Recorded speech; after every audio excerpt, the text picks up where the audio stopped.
और अगर आप मोहम्मद साहब के खिलाफ ये बात कह रहे हो तो मोहम्मद साहब केवल भारत के मुस्लिमों को नहीं है, मोहम्मद साहब तो पूरी दुनिया के मुस्लिमों के लिए हैं।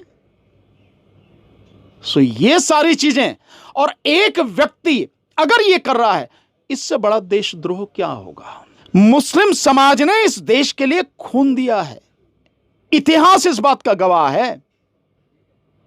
कोई ये कही सुनी बातें नहीं है, कहानियां नहीं है, ये इतिहास है जो लिखा हुआ है, जो दुनिया जानती है, केवल भारत के लोग नहीं, दुनिया जानती है। और भारत पे तो पत्थर में लिखा, इतना बड़ा पत्थर इंडिया गेट पे है।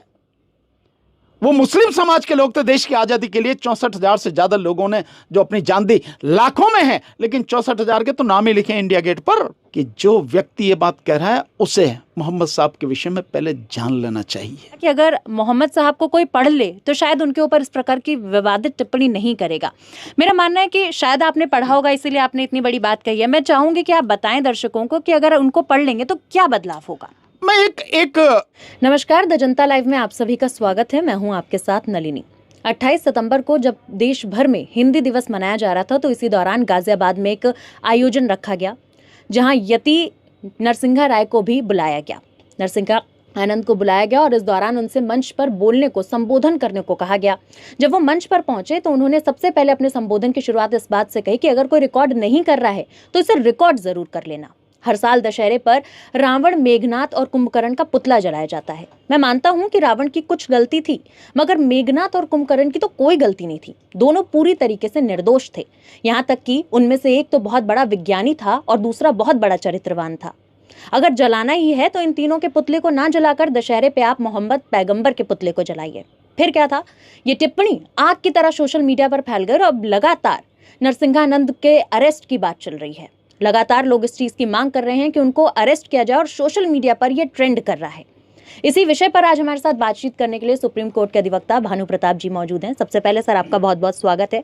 सवाल यही है सर कि नरसिंहा आनंद का ये कहना कि रावण, मेघनाथ और कुंभकर्ण के पुतले को ना जलाकर अब जलाना है तो मोहम्मद पैगंबर के पुतले को जलाओ, इस पर आपका क्या कहना है? नहीं, मैं तो ये समझता हूं कि इस देश में जो कोई भी धर्म के आधार पर, जाति के आधार पर नफरत फैलाने में तुला हुआ है, वाकई में ऐसे लोगों को इस देश में या इस धरती पर जिंदा रहने का कोई हक नहीं है, जो केवल और केवल धर्म और जाति के नाम पर नफरत फैला रहे हैं। और दुख इस बात का है कि राज्य सरकारें और केंद्र सरकार लगातार इस तरह के नफरत फैलाने वाले लोगों को किसी भी तरह से कानूनी प्रक्रिया के तहत कोई उनके खिलाफ कार्रवाई नहीं कर रही है, उनके खिलाफ कोई कदम नहीं उठाया जा रहा। तो क्या इसको यह माना जाए कि केंद्र सरकार का और राज्य सरकारों का इनको समर्थन हासिल है? इससे तो लगता है ऐसा ही है कि केंद्र में बीजेपी की सरकार है और उत्तर प्रदेश में भी बीजेपी की सरकार है। तो बीजेपी की सरकार ने ऐसे लोग छोड़े हुए हैं जो इस तरह की नफरत फैलाए हैं, जो धर्म के नाम पर नफरत फैलाए हैं। मैं समझता हूं कि जो व्यक्ति ये बात कह रहा है उसे मोहम्मद साहब के विषय में पहले जान लेना चाहिए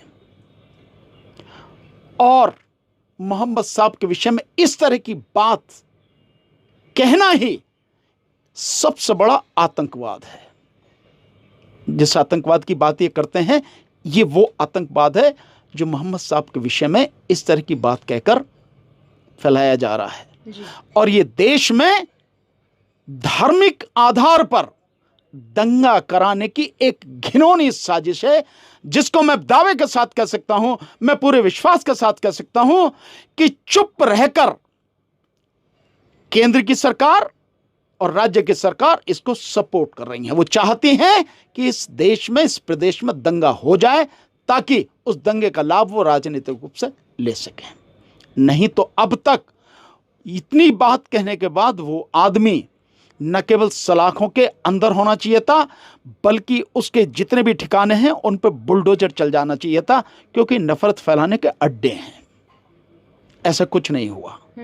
तो साफ है कि ये सब एक ही थैली के चट्टे बट्टे हैं, चाहे केंद्र में बैठे हुए बीजेपी के लोग हों, चाहे आरएसएस के लोग हों और चाहे राज्य में चलाने वाले बीजेपी की सरकार चलाने वाले लोग हों, सब ये जितने भी फैलाए हुए हैं लोग, जितने भी बाबा टाइप के और ये जो भगवा पहन के जो घूम रहे हैं और इस तरह के नफरती बयान दे रहे हैं विशेषकर मुसलमानों के खिलाफ, ये सारे के सारे लोग इस देश को दंगे की आग में झोंकना चाहते हैं जी। इनके सर, खिलाफ। ये पहली बार नहीं है जब नरसिंहानंद ने इस तरीके का बयान दिया है, पहले भी इस प्रकार की विवादित टिप्पणियां करते रहे हैं। और सबसे खास बात यह है कि बाकायदा उन्होंने ये चीज कही है ऑन रिकॉर्ड वीडियो में कि अगर कोई रिकॉर्ड नहीं कर रहा है तो उसको रिकॉर्ड कर लें। क्या ये किसी की शह पर किया जा रहा है इस तरीके का काम? अगर ये शह नहीं होती जी, तो इतनी हिम्मत कैसे आ जाती? एक व्यक्ति लगातार ये काम कर रहा है, लगातार ये काम कर रहा है, नफरत फैला रहा है, बिना किसी बात के इस तरह के नफरती बयान लगातार दे रहा है। अगर राज्य सरकार का संरक्षण नहीं होता, केंद्र सरकार का संरक्षण नहीं होता तो कैसे कर लेता वो? कैसे कर सकता था? कैसे हिम्मत हो जाती उसकी? कहां है कानून? जो कानून का बड़ा दम भरते हैं और कहते हैं कि बड़ा सख्त कानून है, शासन प्रशासन बड़ा सख्त है, वो कहां है अब? क्यों एक भगवाधारी के सामने केंद्र सरकार और राज्य सरकार नपुंसक बनी बैठी हैं? क्यों कोई कार्रवाई नहीं करती हैं? जी। इतने 20 करोड़ की आबादी वाले समाज, और ये तो केवल 20 करोड़ केवल भारत में रहने वाले हमारे मुस्लिम भाई हैं, भाई बहनें हैं। केवल उनके खिलाफ नहीं है, ये तो पूरे देश के मुस्लिम समाज के खिलाफ एक गहन, एक बड़ी घिनौनी साजिश और बड़ा खतरनाक बयान है। अगर मुस्लिम समाज, दुनिया भर के मुस्लिम समाज ने इसका संज्ञान ले लिया तो भारत को बहुत दिक्कत खड़ी हो जाएगी, क्योंकि अरब कंट्रीज के साथ, मुस्लिम देशों के साथ बहुत समय से भारत के बहुत अच्छे संबंध रहे हैं, आज भी हैं। और अगर आप मोहम्मद साहब के खिलाफ ये बात कह रहे हो तो मोहम्मद साहब केवल भारत के मुस्लिमों को नहीं है, मोहम्मद साहब तो पूरी दुनिया के मुस्लिमों के लिए हैं। सो ये सारी चीजें, और एक व्यक्ति अगर ये कर रहा है, इससे बड़ा देशद्रोह क्या होगा? केंद्र सरकार जिसने यूएन चार्टर पर साइन किए हैं, उसमें कुछ नियम हैं, उनका पालन करना है। भारत के संविधान में कुछ नियम हैं, उनका पालन करना है, क्यों अब तक नहीं कर रहे हैं? ऐसे व्यक्ति को देशद्रोह के मामले में अंदर काल कोठरी में बंद करके उसके खिलाफ कानूनी कार्रवाई क्यों नहीं करनी चाहिए? इस सबूत के बाद तो मैं नहीं समझता कि किसी और सबूत की जरूरत है। इस पर तो सुप्रीम कोर्ट भी चाहे तो सुमोटो एक्शन ले सकती है, हाई कोर्ट चाहे तो सुमोटो एक्शन ले सकती है। संविधान की रक्षा का जो दायित्व है, संविधान की संरक्षा अगर कोई है तो देश की सर्वोच्च अदालत है, सुप्रीम कोर्ट है। और उसे नहीं दिखाई दे रहा कि ये जो स्टेटमेंट है ये कितना खतरनाक स्टेटमेंट है। न केवल राज्य स्तर पर बल्कि राष्ट्र के स्तर पर, अंतर्राष्ट्रीय स्तर पर इसका बहुत बड़ा प्रभाव पड़ सकता है। भारत के करोड़ों लोग, तकरीबन 4 करोड़ लोग भारत के बाहर देशों में रहते हैं, और आज की तारीख में तो यूएई में हैं, दुबई में, अरब कंट्रीज में बहुत बड़ी संख्या में भारत के लोग हैं जो वहां पर बिजनेस कर रहे हैं। सोचिए अगर वो इस आधार पर कार्रवाई करनी उन्होंने शुरू की तो भारत के उन लोगों का क्या हाल होगा? उनका कोई दोष नहीं है, वो जो वहां बिजनेस कर रहे हैं उनका कोई दोष नहीं है, वो जो बच्चे हमारे वहां पढ़ रहे हैं उनका कोई दोष नहीं है, वो जो यहां से मजदूर के रूप में जाके वहां काम कर रहे हैं उनका कोई दोष नहीं है। पर इस तरह की भाषा बोलने वाले व्यक्ति ने उनका बिजनेस, उनकी एजुकेशन, उनका जीवन, उनका रोजगार, उनकी नौकरी, सब कुछ दांव पे लगा दी। अब भारत की सरकार, राज्य सरकार, मोदी सरकार, योगी सरकार मुंह पे ताला लगाए बैठी हैं।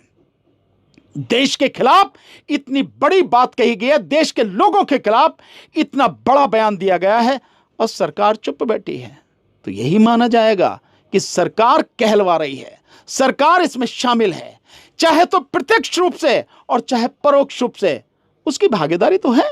नहीं तो यह आदमी अब तक जेल की सलाखों के पीछे होना चाहिए था, राष्ट्रद्रोह के अपमान उसमें अपराध में। ये स्थिति है। जी, कभी नबी को लेकर जो है इस प्रकार की टिप्पणियां की जाती हैं, आए दिन हम देखते हैं, कभी प्रॉफिट मोहम्मद को लेकर कहा जाता है, कभी पैगंबर साहब को लेकर कुछ कहा जाता है। सर, इस तरीके से धर्म के आधार पर टिप्पणी करना बार बार, ऐसे में मैं ये जानना चाहूंगी, क्योंकि आप कानून से वाकिफ हैं, अच्छी तरीके से आप अधिवक्ता हैं, तो कानूनी भाषा में मैं आपसे ये जानना चाहूंगी कि ऐसे लोगों के खिलाफ किस प्रकार से कार्यवाही होनी चाहिए? बिल्कुल कार्रवाई हो सकती है जी। ये धार्मिक नफरत फैलाई जा रही है, इससे देश का माहौल बिगड़ सकता है। तो आईपीसी में बाकायदा प्रोविजन है, आईपीसी के अंतर्गत प्रोविजन है, सीआरपीसी के अंतर्गत किस तरह की कार्रवाई सारी होनी चाहिए, सब कुछ है। यह सब कुछ किया जा सकता है और कर देना चाहिए था, सुमोटो एक्शन लेना चाहिए था जी। मुख्यमंत्री जो एक योगी हैं, अपने आप को योगी कहते हैं, एक मठ के मठाधीश भी हैं, मुख्यमंत्री हैं, कानून और व्यवस्था की बात करते हैं। इससे भयानक स्थिति क्या होगी कानून और व्यवस्था की? क्या मुख्यमंत्री चाहते हैं कि इसी तरह की नफरत फैलाने वाला कोई हो और देश में नफरत फैले? हालांकि मुख्यमंत्री खुद भी इस तरह के जो बयान देते हैं कि बटेंगे तो कटेंगे, तो किससे बट रहे हो, किससे कट रहे हो? कौन काटेगा तुम्हें? कानून व्यवस्था का भी काफी हवाला दिया जाता है। हवाला दिया जाता है कि उत्तर प्रदेश में कानून व्यवस्था बहुत बढ़िया है। तो ये कानून व्यवस्था है कि एक व्यक्ति भगवा चोले में, मतलब सरेआम एक गुंडे की भाषा बोल रहा है, देश में आग लगाने की बात कर रहा है, वो माहौल पैदा कर रहा है कि देश केवल ना केवल देश के स्तर पर बल्कि अंतर्राष्ट्रीय स्तर पर देश की छवि को धूल धूसरित कर रहा है, देश के खिलाफ माहौल खड़ा कर रहा है। अगर सभी मुस्लिम देश इसके खिलाफ हो गए तो मैं समझता हूं, उन्होंने अगर कह दिया कि भारत को तेल ही नहीं देंगे तो सब ये तेल पे लाना बंद हो जाएगा। रशिया कहां तक देगा? इतना बड़ा है, और अरब कंट्रीज के साथ में हमारा बहुत बड़ा व्यापार है जी। कितना आयात निर्यात उनसे होता है। यहां ये लुल्लू मॉल वगैरह करके जो है, ये अरब कंट्रीज से ही वो व्यक्ति है जितने खोला पूरे देश में, जो चैन खोली है लुल्लू मॉल वगैरह की, इनसे इतना बड़ा व्यापार भी आता है। और उत्तर प्रदेश की सरकार ने तो, जब उत्तर प्रदेश लखनऊ में लुल्लू मॉल खोला था, इसके खिलाफ बीजेपी वालों ने, आरएसएस वालों ने बदतमीजी की थी, तो खुद उत्तर प्रदेश की सरकार ने, मुख्यमंत्री ने उनके खिलाफ एक्शन लिया था। तो इसका महत्व समझ सकते हैं कि सरकार के लिए क्या महत्व है उसका। इन सभी चीजों पर असर पड़ेगा, क्योंकि धर्म के लिए अगर तुम कहते हो तो धर्म की रक्षा करने वाले, अपने अपने धर्म की रक्षा करने वाले, अपने धर्म को मानने वाले और उसके लिए अपनी जान तक देने और लेने वाले लोगों की भी कमी नहीं है, हर धर्म में है। अंतर्राष्ट्रीय स्तर की सर आपने बात की, अभी कुछ साल पहले ही देखा गया था कि नुपुर शर्मा जो कि बीजेपी की नेता थी, उनकी तरफ से एक ऐसी ही विवादित टिप्पणी की गई थी जिसके बाद गल्फ कंट्रीज ने इंडिया को बॉयकॉट करना शुरू कर दिया था। उसके बाद भी ये जो टिप्पणियों का सिलसिला है लगातार रुक ही नहीं रहा है। क्या सरकार इससे बेखबर है क्या? नहीं, सरकार बेखबर नहीं है, सरकार को सारी जानकारी है। नुपुर शर्मा की जो टिप्पणी थी निश्चित रूप से बहुत गंदी थी, बहुत गलत थी, पर यह तो सारी सीमाओं को पार करे। आप मोहम्मद साहब को जलाने की बात कर रहे हो कि मोहम्मद साहब को जलाना चाहिए, मोहम्मद साहब का पुतला जलाना चाहिए। आप समझ रहे हैं कि क्या कर रहे हैं? मुस्लिम समाज के लोगों की भावनाओं को आप पूरी तरह से तार तार कर रहे हैं। मुस्लिम समाज को इतना कमजोर समझ रखा है क्या? अगर माना वो किसी वजह से चुप है, शांत है, तो इसका मतलब नहीं है कि मुस्लिम समाज कमजोर है। सर, लगातार ट्वीट का सिलसिला भी जारी है, कह रहे हैं कि हम अपने पैगंबर साहब की शान में इस प्रकार की गुस्ताखी को बिल्कुल भी माफ नहीं करेंगे। बिल्कुल, उन्होंने सही कहा है जी। मैं इस बात से सहमत हूं कि किसी को भी किसी तरह की टिप्पणी करने का वो कोई भी अधिकार नहीं है, किसी भी तरह का। और इस तरह की वाहियात टिप्पणी मोहम्मद साहब के विषय में, मुस्लिम समाज ने इस देश के लिए खून दिया है, इतिहास इस बात का गवाह है। कोई ये कहीं सुनी बातें नहीं है, कहानियां नहीं हैं, ये इतिहास है जो लिखा हुआ है, जो दुनिया जानती है। केवल भारत के लोग नहीं, दुनिया जानती है। और भारत पे तो पत्थर में लिखा, इतना बड़ा पत्थर इंडिया गेट पे है। वो मुस्लिम समाज के लोग थे, देश की आजादी के लिए 64,000 से ज्यादा लोगों ने जो अपनी जान दी, लाखों में है, लेकिन 64,000 के तो नाम ही लिखे इंडिया गेट पर। ये गवाह है जी। ये दिल्ली गवाह है, ये देश गवाह है। इतिहास इस बात का साक्षी है कि मुस्लिम समाज ने इस देश की मिट्टी के लिए खून दिया है अपना। इस देश की मिट्टी में उनका खून शामिल है। वो उतने ही हकदार हैं जितना कोई और हो सकता है। और भारत के संविधान के रहते हुए किसी को भी यह अधिकार नहीं है कि वो इतना दुस्साहस करे कि उस धर्म के जो मुखिया हैं जी। उनके विषय में इतनी घिनौनी टिप्पणी करे। तो मैं तो पहले ही कह रहा था, मैंने पहले ही सेंटेंस में जो बात कही थी कि पुतले जलाने की बात नहीं, पुतले क्या, ऐसे लोगों को जला देना चाहिए जो इस देश में नफरत फैलाते हैं और देश के माहौल को बिगाड़कर इस देश को दंगों की आग में झोंकने का प्रयास लगातार कर रहे हैं। और इस साजिश में जितने शामिल हों उन सब के साथ यही होना चाहिए। सर देखिए, सवाल मैं यहीं से लेना चाहूंगी क्योंकि अभी अभी आपने जिक्र किया कि अगर मोहम्मद साहब को कोई पढ़ ले तो शायद उनके ऊपर इस प्रकार की विवादित टिप्पणी नहीं करेगा। मेरा मानना है कि शायद आपने पढ़ा होगा इसीलिए आपने इतनी बड़ी बात कही है। मैं चाहूंगी कि आप बताएं दर्शकों को कि अगर उनको पढ़ लेंगे तो क्या बदलाव होगा। मैं केवल एक छोटा सा उदाहरण देता हूं, इसी से आप पता लगा सकते हैं जी कि वो क्या थे। वो एक रास्ते से लगातार डेली जाते थे।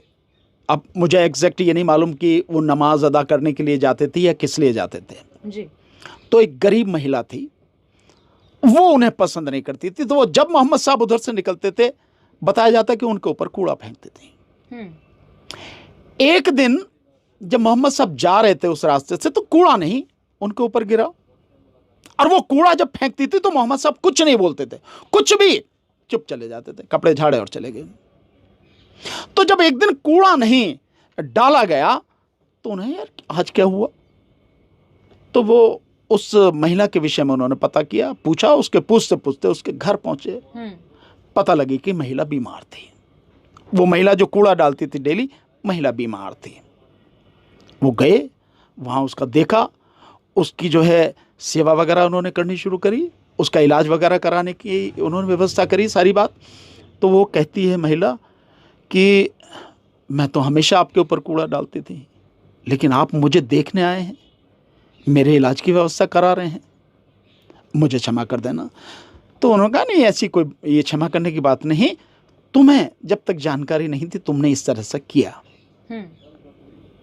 आज जानकारी होने के बाद तुम ऐसा नहीं करो। तो जो व्यक्ति, यही बात अगर मैं कहूं, इसको अगर थोड़ा सा ऐसे जोड़ के देखें, भगवान बुद्ध के समय की बात है। भगवान बुद्ध जब एक वाटिका में बैठे थे और वहां लोगों को जो है धम्म का ज्ञान देते थे, तो वहां एक व्यक्ति ब्राह्मण समाज से थे। उनके परिवार के लगभग सभी लोग, उनके बेटे बेटियां, पत्नी, वो सब भी बुद्ध की शिक्षाओं से प्रेरित होकर बुद्ध के साथ जाने लगे। अब कहने लगा, यार ये तो मेरा पूरा परिवार ही चला गया। तो वो बहुत गुस्से में थे, बहुत नाराज थे, और नाराज होते हुए गुस्से में वो वहां पहुंचे और गाली देते हुए, भगवान बुद्ध को गाली देते हुए चले। तो भगवान बुद्ध, वो गाली दे रहे थे और भगवान बुद्ध मुस्कुरा रहे थे। जब वो पास में आ गए तो भगवान बुद्ध ने कहा, बाबा बहुत नाराज लगते हो जी। तो वो व्यक्ति एकदम ठिठका कि यार मैं गाली दे रहा हूँ और ये कह रहा, बाबा बहुत नाराज लगते हो, हाँ बात क्या है। तो उन्होंने बताई। तो भगवान बुद्ध ने कहा कि बाबा एक बात बताओ कि अगर कोई व्यक्ति किसी के पास कोई उपहार लेकर जाता है और वो उपहार जिसके लिए लेके गया तो वो ना ले, तो वो उपहार किसके पास रहेगा? तो कहता है कैसा नादान व्यक्ति है, इतनी सी बात नहीं जानता। अबे वो तो उसी के पास रहेगा जो लेके जा रहा है जी। तो भगवान बुद्ध मुस्कुराते हुए कहते हैं, तो बाबा हमें आपकी गालियां नहीं चाहिए, ये गालियां आप अपने पास रखो। ये होता है मानवता, ये होती है संतों की परंपरा, संतों का व्यवहार, उनका आचरण, कि कोई कितना भी बुरा करे फिर भी उसका बुरा नहीं करना, उसका भला ही चाहना। और उसके बाद वो व्यक्ति खुद भी भगवान बुद्ध की शरण में आ गया और दीक्षा लेने लगा। तो मोहम्मद साहब के विषय में ये जो कहानी है, अगर हम जानना चाहें, समझना चाहें, तो मैं समझता हूं इतना ही काफी है समझने के लिए। कहते हैं ना, समझदार को इशारा काफी है। और फिर भी मैं कह सकता हूं दावे के साथ, ये तो एक छोटा सा उदाहरण है, मैंने भी बहुत ज्यादा नहीं पढ़ा है, पर मैं दावे के साथ कह सकता हूं कि अगर उन्हें अच्छी तरह से पढ़ लिया जाए उन्हें अच्छी तरह से समझ लिया जाए जी। तो कोई मुंह से ये शब्द नहीं निकालेगा जो निकाले गए हैं। पर एक घृणा में, नफरत में आकंठ डूबा हुआ व्यक्ति जिसका मकसद ही केवल नफरत फैलाना और देश में धर्म के नाम पे लोगों को लड़ाना, वो और क्या कह सकता है और क्या कर सकता है जी। वो यही करेगा। जैसे मैं आपको बताता हूं, बाबा साहब डॉक्टर भीमराव अंबेडकर जी के विषय में लोग बड़े उल्टी सीधी बातें करते हैं, पर जिसने भी बाबा साहब डॉक्टर अंबेडकर को पढ़ लिया और समझ लिया वो कभी उनके विषय में गलत नहीं कहता। कितने ही लोग हैं पढ़े जिन्होंने पढ़ा है, आप उनसे पूछ लीजिए, पता लग जाएगी। तो बिना जाने जो कह रहा है इसका मतलब यह है कि वो किसी के हाथ की कठपुतली है, चाबी किसी और के पास है और चल वो रहा है, और उसका काम केवल यही है नफरत फैलाओ किसी तरह से, क्योंकि हिंदू मुस्लिम कराने के लगातार प्रयास बीजेपी और आरएसएस की तरफ से किए जा रहे हैं, पर यह देश उस सबसे अपने आप को अलग रखे हुए है, उस नफरत की आग में कूद नहीं रहा। इससे उनको दिक्कत है, क्योंकि हिंदू मुस्लिम नफरत से ही बीजेपी की तमाम राजनीति चलती है, और उन्हें मालूम है कि राजनीतिक सत्ता का सूर्यास्त उनका होने ही वाला है, पूरी तरह से खत्म होने वाली बीजेपी राजनीतिक रूप से। इसलिए ये सारी चीजें चली जा रही हैं और उसको इंस्ट्रूमेंट की तरह इस्तेमाल किया जा रहा है, और ये देश के लिए, देश के लोगों के लिए, हर किसी के लिए बहुत घातक है। और इसी नफरत को देखते हुए देश के लोगों ने 2024 के चुनाव में बीजेपी को जबरदस्त थप्पड़ मारा है, जबरदस्त। जो 400 की बात करते थे 240 पर सिमट गए, और बेईमानी से हैं 240, ईमानदारी से आज भी हो जाए तो मात्र 160 है। सुपड़ा साफ है बिल्कुल। बड़ी बात कह रहे हैं सर आप। बहरहाल हमारा जो न्यायपालिका है यानी कि सुप्रीम कोर्ट है वो भी ये कहता है कि देखिए इस प्रकार की हेट स्पीच की जगह हमारे देश में कहीं नहीं है, क्योंकि ये सिर्फ सांप्रदायिकता में जो है काटने और बांटने की बात करती है, ये एकजुट करने की बात नहीं करती। मैं आपकी बात को ही, आपने क्योंकि सुप्रीम कोर्ट की बात की तो मैं बहुत सिंपल सा, सुप्रीम कोर्ट के पास तो अथाह पावर है, अंधाधुंध पावर है, कोई लिमिट ही नहीं उसकी पावर पे। अगर आप ये बात कह रहे हैं तो आप कार्रवाई क्यों नहीं कर रहे हैं जी? सुमोटो एक्शन क्यों नहीं ले रहे हैं आप? सरकार नहीं कर सकती, आप समझ रहे हैं इस बात को, क्योंकि उन्हीं की सरकार है, वो नफरत फैलाना चाहते हैं। पर तुम तो कोई सरकार नहीं हो ना, तुम तो किसी सरकार के एजेंट नहीं हो ना, तुम तो किसी सरकार के लिए काम नहीं कर रहे हो ना, तुम तो संविधान को बचाने के लिए काम कर रहे हो, संविधान के संरक्षक हो। संविधान ने इसीलिए तुम्हें सारी पावर दी है कि अगर सरकार कुछ गलत भी करे तो तुम उसको कंट्रोल में रखो, ठीक करो। पर सुप्रीम कोर्ट क्या कर रही है? कहने से बात नहीं, काम करने से है, और आपके पास तो करने के लिए इतने पावर हैं जो किसी के पास नहीं है। तो आप, यही निवेदन है माननीय सर्वोच्च न्यायालय से हाथ जोड़ कर, यही निवेदन है कि ऐसे लोगों की नाक में